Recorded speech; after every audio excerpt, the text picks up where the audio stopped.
ये सीनियर आरोही हैं गीता जी हमारी। नमस्कार. नमस्कार। Actually, hi and hello also. ये हमारी जूनियर आरोही है धानी जी, बोलीजिए। हेलो। तो ये दोनों आरोही हैं, मैं इंद्रजीत हूँ। कैरेक्टर्स के नाम हैं ये रवि जी। बनवाड़ी में। मैं बनवारी. बनवारी लाल हूँ, इनका गुरु हूँ, कथक गुरु हूँ। आरोही मेरी बेटी है और मैं इन सबको कथक सिखाता हूँ। हालांकि मुझे नहीं आता है लेकिन मैं सिखाता हूँ। प्ले में. प्ले में इन सबको वैसे कथक कोई और सिखाता हूँ। सिखाता है. सब बाकी सब ट्रेंड हैं, धानी ट्रेंड है, गौतम भी ट्रेंड हो गया है मुझसे ज़्यादा ही है। नहीं आपसे ज़्यादा हूँ, ये तो मैं मानूंगा, इनसे ज़्यादा हूँ मैं भाई।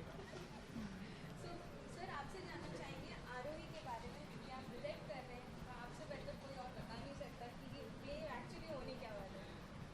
अब ये तो मुझे भी समझ में नहीं आ रहा, बिकॉज मैं खो चुका हूँ इन आरोहों के बीच में। Basically it's a Kathak based play.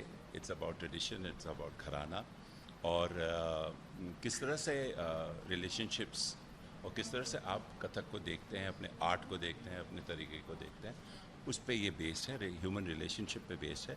Indrajit और आरोही की ये कहानी है।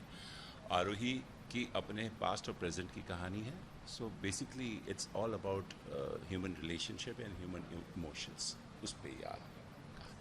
सर एक प्ले को डायरेक्ट करना कितना डिफिकल्ट होता है बिकॉज वो लाइव ऑडियंस होती है, लाइव देखनी है, थोड़ा सा भी अगर मिस्टेक होता है तो इफेक्ट करता है प्ले को। तो एज ए डायरेक्टर कितना डिफिकल्ट होता है कि एक बारीकियों से सब कुछ देखना। ऑनेस्टली मैं बोलूँ, डायरेक्टर के लिए डिफ़िकल्ट नहीं है।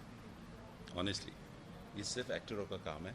बिकॉज एक बार स्टेज की बत्ती ऑन हुई, उसके बाद डायरेक्टर बाहर होता है, उसके बाद यही एक्टर्स होते हैं जो इस प्ले को संभाले रखते हैं। और बेसिकली जब भी वो मिस्टेक हो ना हो, जो भी है, you have to move ahead with the character, with the play and with everything else. So for a director it is not such a difficult thing. And मैं डिज़ाइनर भी हूँ, मैं लाइट्स भी करता हूँ, तो मेरे लिए तो बहुत ही इंटरेस्टिंग होता है कि मैं देखता हूँ ये क्या क्या गड़बड़े हो रही हैं और क्या क्या अच्छी चीज़ें कर रहे हैं ये लोग। सेकेंडली थिएटर का अपना एक डिसिप्लिन है, अपनी एक्सरसाइज है, और इसीलिए हम लोग 2-2 महीने इसको रिहर्स करते हैं ताकि हम सारी चीज़ों को अच्छे से कर सकें, उसकी चीज़ों को हम अच्छे से अदा कर सकें। बार बार हम चीज़ों को करते हैं, पर फिर भी जब भी हम प्ले करते हैं, जब भी शो करते हैं, हम हमेशा कुछ नया, सब मिलके हम कुछ नया उसमें पाते हैं और जिसको हम फिर एक्सप्लोर करते हैं, जो किसी मीडियम में नहीं है। तो ये एक्सपीरियंस यूनिक है, ना सिर्फ एक डायरेक्टर के लिए बल्कि हर आर्टिस्ट के लिए जो इसमें परफॉर्म कर रहा है। फिर चाहे वो कोरियोग्राफर के तौर पे हो, चाहे वो कॉस्ट्यूम डिज़ाइनर के तौर पे हो, चाहे वो लाइटमैन हो, चाहे वो म्यूज़िक कर रहा हो, सबके लिए एक यूनिक एक्सपीरियंस है ये अपने आप में। और इन सारी एक्सपीरियंसेस को वो ऑडियंस देख रहा होता है जिसके लिए हमने ये सारा समय बांधा होता है। इसमें हमारी लोकेशंस भी चेंज होती हैं, हमारे कपड़े भी चेंज होते हैं, हमारा वक्त भी चेंज होता है, हमारी उम्रें भी चेंज हो जाती है, और वो सब उसी 2 घंटे में होती है। So it is a challenging medium, very challenging, but very entertaining.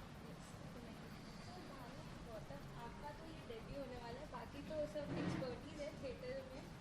आप लोग का डेब्यू है तो कितना एक्साइटेड और कितना प्रेशर लेके चल रहे हैं आप लोग? प्रेशर लेने का तो कोई फ़ायदा नहीं है, अभी मतलब शो साथ में खड़ा हुआ, प्रेशर जितना लेंगे दिमाग पे उतना रहेगा। एक्साइटमेंट डेफिनेटली है यार, पहली बार करने जा रहे हैं उस तरीके से सब लाइव ऑडियंस के सामने। और एक्साइटमेंट ये भी है कि मैं कथक भी करने जा रहा हूँ, तो जो मैंने कभी नहीं किया, तो सब वो बहुत सारे फर्स्ट्स हैं मेरे साथ, मतलब बहुत पहली बार सब कुछ हो रहा है। और एक ऐसा कैरेक्टर है जो पहले कभी प्ले नहीं किया मैंने, तो मज़ा अपना ही है यार, एक प्ले करने का और थिएटर पे मतलब स्टेज पे परफॉर्म करने का, लाइव परफॉर्म करने का, कथक परफॉर्म करने का। सो या मेरे लिए एक्साइटिंग ये बात है कि मैं बचपन से मैं एक्ट्रेस बनना चाहती थी और मैंने कभी कुछ किया नहीं। I have not done an ad, I have not done a serial, I have not done a film. तो this is the first time मैं अपना talent as an actress project करूँगी, जो भी थोड़ा बहुत अभी मैंने सीखा है। तो थिएटर से बेटर मीडियम नहीं है शुरुआत करने के लिए और सीखने के लिए। तो एक्साइटमेंट उस बात का है मेन। तो आप ऑलरेडी कथक ट्रेन डांसर है, तो आपके लिए तो प्रेशर थोड़ा कम ही होगा क्योंकि आप ऑलरेडी वो है उसमें 10-15, पूरा प्ले में कथक नहीं कर रहे भाई। ये काफ़ी कर रही है, मैं 2 मिनट का कर रहा हूँ, बस पूरा प्ले है 2 घंटे का, कहानी है। उसका तो हाँ प्रेशर नहीं है बट एक्साइटमेंट एक्चुअली प्रेशर से ज़्यादा है। कथक का उतना नहीं है क्योंकि कथक मैंने बहुत बार किया है स्टेज पर, बट मेन जो एक्साइटमेंट और जो बटरफ्लाइज इन द स्टमक है वो एक्टिंग के लिए है क्योंकि वो मैं फर्स्ट टाइम करने जा रही हूँ, तो इट्स वेरी। मैम आपसे जानना चाहेंगे, आप तो इंटरव्यू के टाइम पे भी प्रैक्टिस कर रही So I'm very nervous about the Kathak, yes. So Not actually, but yeah, I have to practice more. You love Kathak क्योंकि जब भी आपको देखते हैं आप कुछ ना कुछ See, करती रहती हैं। नहीं वो क्या है कि I just realise how much I been missing it actually, because अगर आप जो नाट्य है अगर आप देखें तो नृत्य माने नाटक में नृत्य है। सो ट्रेडिशनली क्या था, आप according to our texts, to be an actor you also have to be a singer, a dancer, a reciter, someone who has studied poetry. तो ट्रेडिशनली जो ट्रेनिंग होती है एक्टर्स की as per the Natya Shastra, it includes dance because that is way you develop the intuitive body. So I think there is a great joy in letting your body flower जो dance से होता है. तो अब अनीता जी के साथ थोड़ा ये पिछले इतने दिनों में कुछ सीख के, एक तो मैं उनकी मूव्स परफेक्ट कर रही हूँ, तो उनसे नई एक बेसिक हो गया, अब थोड़ा और बारीकी सीखूं और बारीकी से उसी को ठीक से करूं, तो इसलिए मैं कुछ कुछ करती रहती हूँ बिकॉज यही समय है, यू नो. तो मैंने सॉरी आप कोने से देख रहे होंगे कि मेरे हाथ कुचर कुचर कर रहे हैं, लेकिन वो ज़रूरी भी है. But there is a great joy in it, so I am actually doing it because is a great Joy also, you know, in it. Ma'am आपसे जानना चाहेंगे, आपने गौतम सर को ट्रेन किया, मैम को ट्रेन किया, सबको यहाँ पे ट्रेन करके कथक कैसा लग रहा है, लाइक कैसा एक्सपीरियंस रहा? और कथक मेरे लिए मेरे से अलग नहीं है. मुझे इतने साल हो गए कि मैं और कथक एक ही.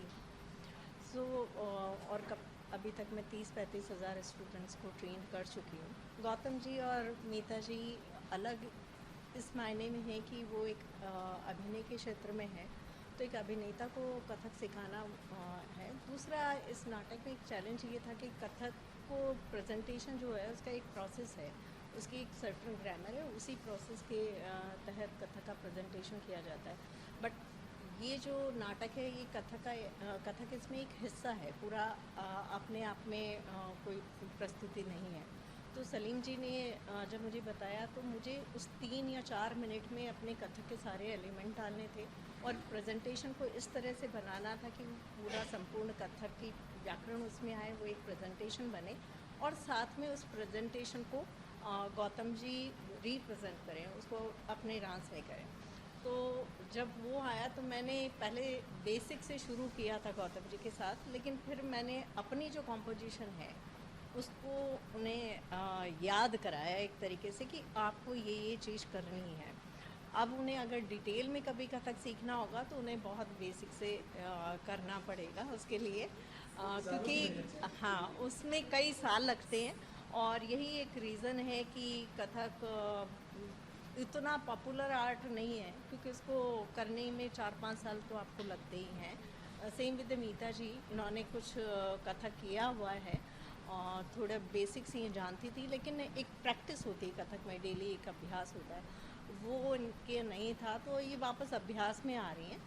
समझ इनकी पूरी थी क्योंकि ये कथक के बारे में जानती थी और काफ़ी सालों से NSD कथक केंद्र एक ही कैंपस में, तो वो काफ़ी टच में भी रही हैं, देखती रही हैं, तो कथक को जानती है. तो एज ए कोरियोग्राफर मेरे लिए ये था. लेकिन सलीम जी साथ में थे, तो सलीम जी ने मुझे ये बताया कि कैसे, और कोरियोग्राफी मेरे लिए कोई नई चीज़ नहीं है, मैं बरसों से उसको कर रही हूँ. सो गौतम, हम आपसे जानना चाहेंगे जो थोड़ा बहुत जो आपने कथक सीखा वो एक्सपीरियंस आपका कैसा रहा? और यार मैं जो पहले दिन था तो मैं ऐसा था कि मुझे खुद नहीं समझ में, खुद पे शर्म आ रही थी. वाइफ हंस रही थी, मॉम हंस रही थी. एक छोटा सा रिकॉर्ड किया था. शुरू में धानी आई थी थोड़ा सा बेसिक मूवमेंट करने के लिए, फिर अनीता जी ने टेक ओवर तो कर ही लिया, फिर गुरु हैं हमारी, उन्होंने सिखाया, शुरू किया. तो थोड़ा करके जहाँ तक थोड़ा पहुँच पाया हूँ. मैं तो बता नहीं सकता, मेरे हिसाब से मैं तो अपनी क्या बोलूँ, तो मैं नहीं कर सकता, मगर अनीता जी के हिसाब से मैं ओके कर रहा हूँ. तो मतलब मेरे लिए ओके भी बहुत अच्छा है, क्योंकि यार मैं एक डांसर नहीं हूँ और कथक तो भाई कथक है, फिर ऐसा थोड़ी है. सी हम जो बॉलीवुड डांसिंग वगैरह करते हैं वो यार एक्सप्रेशन से ले जाते हैं, और एनर्जी डाल देते हैं, कुछ भी स्टेप्स आड़े टेढ़े मेढ़े कुछ भी करके कुछ ना कुछ बन ही जाता है उसका। बट यहाँ पे आपको इतना प्रिसाइज होना पड़ता है, आपके hand movements, leg movements, expression, आपका हर एक चीज़ इतना प्रिसाइज है कि आपका एक बीट या एक मोमेंट छूटा, लुक, तो वो फिर पॉसिबल नहीं है उसको सर्कल अराउंड करना। तो अब कर मतलब दिमाग में तो बैठ गया है, अब थोड़ा ग्रेस और ईज़ और जितना आएगा वो तो जैसे वो कह रही हैं रियाज से ही आने वाला है, इतनी जल्दी को 1.5 महीने में नहीं सीख जाता। बट जितना ईमानदारी से कर पाए और करा, और जो इन्होंने ईमानदारी से सिखाया और मैंने कोशिश की ईमानदारी से सीखने की, उसमें थोड़ा कुछ कर रहा हूँ। बाकी ऑडियंस आएंगी जो देखने के लिए, वो बताएंगे कितना कर रहा हूँ। मगर मेरे कैरेक्टर के साथ एक बेनिफिट है, मैं बताऊंगा नहीं, उस दिन पता चल जाएगा आपको। तो मैं जैसा भी करूँ मैं पास हो जाऊँगा, तो मेरे लिए बहुत फ़ायदा है। मगर मैं फिर भी ईमानदारी से लगा हुआ ना। He is very dedicated. So Gautam, आप एक टीवी आर्टिस्ट रह चुके जी। हैं, आप ऑलरेडी एक्टिंग कर चुके हैं, बट जब आपको एक थिएटर रोल का ऑफर आया, आपको एक स्क्रिप्ट मिली, तो आपका any sort of nervousness, because theatre itself is like यार मेरे को बड़े बड़े बॉलीवुड स्टार्स यहाँ से निकल के जाते हैं। हम उल्टा कर रहे हैं, उसमें क्या है? क्या दिक्कत नहीं? सी अब वो दिक्कत की बात नहीं है, नर्वसनेस की तो बात ही नहीं आती। अब यार ये हमारी 20 साल से यही किया है, डायलॉग ही तो बोले, मतलब काम ही क्या आता है, यही आता है जो आता है। अब मगर अब डेफिनेटली मीडियम अलग है, तरीका परफॉर्म करने का थोड़ा सा अलग हो जाता है। इन भाई साहब ने हमें वॉक बहुत सिखाई है डायगनल इस तरह तिरछा चलना पड़ता है, वो हमें मेरे को मतलब बेसिक रूल्स नहीं पता थे। रूल्स मतलब कि आपका बेसिक स्ट्रक्चर जो वॉक होता है स्टेज का, आपके जो सुर होता है, पिच होता है, वही अलग है। बाकी तो परफॉर्मेंस ही है यार, जो हम वहाँ करते हैं हम यहाँ करते हैं। ईमानदारी वहाँ से भी दिखाते हैं, ईमानदारी वहाँ डेफिनेटली आपको एक स्क्रिप्ट के साथ बहुत टाइम मिलता है। आपको बहुत हमेशा अलर्ट रहना पड़ता है। आप एक मोमेंट भी इजी नहीं रह सकते आप, क्योंकि आप जिस टाइम आपने लगा कि इजी हो गए, कंप्लेसेंट हो गए, वहाँ पे गलती से फंबल हो गया, वो चलता रहेगा 3-4 मिनट तक दिमाग में, तब तक 1-2 सीन निकल जाएंगे। तो इसलिए आपको जितना आप कैरेक्टर के अंदर रहेंगे, उस मोमेंट के अंदर रहेंगे। अब बेसिकली अब मैं जब करूँगा तब समझ में आएगा क्या होता है, तब समझ में आएगा नर्वसनेस होती है नहीं होती है, क्या होता है। अभी तो सही है, अच्छा है। जैसे हम बहुत सुनते हैं कि एक थिएटर रोल प्ले करने के लिए एक्टर अपने आप बहुत इन्हांस करता है अपने कैरेक्टर को, तो आपने कुछ एज ए थिएटर आर्टिस्ट कुछ सीखा है, लाइक जो आप अभी एनहांस कर रहे हैं, और कुछ सी डेफिनेटली यार हर रोल में आप सीखते हैं। दूसरी चीज़ यहाँ पे इसलिए बहुत अच्छी रही एज एन एक्टर मेरे लिए खासकर, क्योंकि आपके पास एक ही स्क्रिप्ट में आपको इतने सुर मिल जाते हैं और आप रोज़ एक के साथ परफॉर्म कर रहे होते हैं, तो आप एक नई चीज़, आपको एक सुर एक हमेशा रोज़ मिलता ही है। तो आपको कुछ ना कुछ करते हुए फिर आपको मज़ा आता है, यार आज ये लगाऊँ सुर, आज इसमें करता हूँ परफॉर्म, आज वो वाले सीन में ऐसा परफॉर्म करता हूँ। फिर डायरेक्टर साहब बैठे हैं, वो बताते रहते हैं यार ये वाला अच्छा लग रहा है, वो वाला अच्छा लग रहा है। तो इसलिए ये डेफिनेटली आपको सीखने के लिए, तो definitely for an actor it's very important. मैं तो कह रहा हूँ मैंडेटरी कर दीजिए सबके लिए, बहुत ज़रूरी है।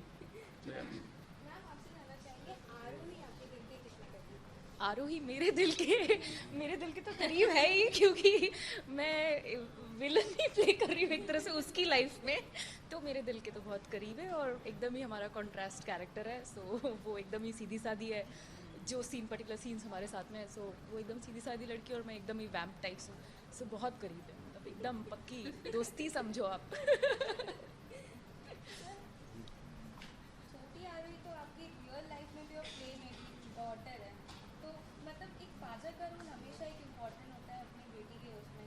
प्ले में तो आपने बता दिया, रियल लाइफ में आप अपने बेटी को कितना इन्फ्लुएंस करते हैं एज एन एक्टर, उनको एक्ट्रेस बनाते हैं? देखिए एक्टिंग ऐसी चीज़ है जो लर्न की जा सकती है, लेकिन वो आपके अंदर इनहेरेंट होनी चाहिए, तभी आप कुछ कर सकते हैं। अगर इनहेरेंट आप में नहीं है तो आप कितनी भी कोशिश कर लीजिए, बड़े बड़े 30 मार खा के बच्चे फ्लॉप हुए हैं, तो आपके अंदर होनी चाहिए पहले तो। अगर है तो आप उसको ग्रो कर सकते हैं, नहीं है तो आप चुपचाप बैठिए, जितना आप कर सकते हैं करिए, उसके बाद कुछ और करिए। और ऐसा होता है। ऐसे ही मैं अपनी डॉटर को गाइड कर सकता हूँ, मैं बता सकता हूँ उसको, हम कोशिश कर सकते हैं। बाकी तो इसी को अपनी चीज़ को इन्हांस करना है। आगे बढ़ने के लिए तो आप ही को कोशिश करनी पड़ेगी, आप ही को सीखना पड़ेगा। लेकिन हमारे नाटक में एक बड़ी ख़ास चीज़ है कि हम कोई भी चीज़ गलत नहीं कर सकते।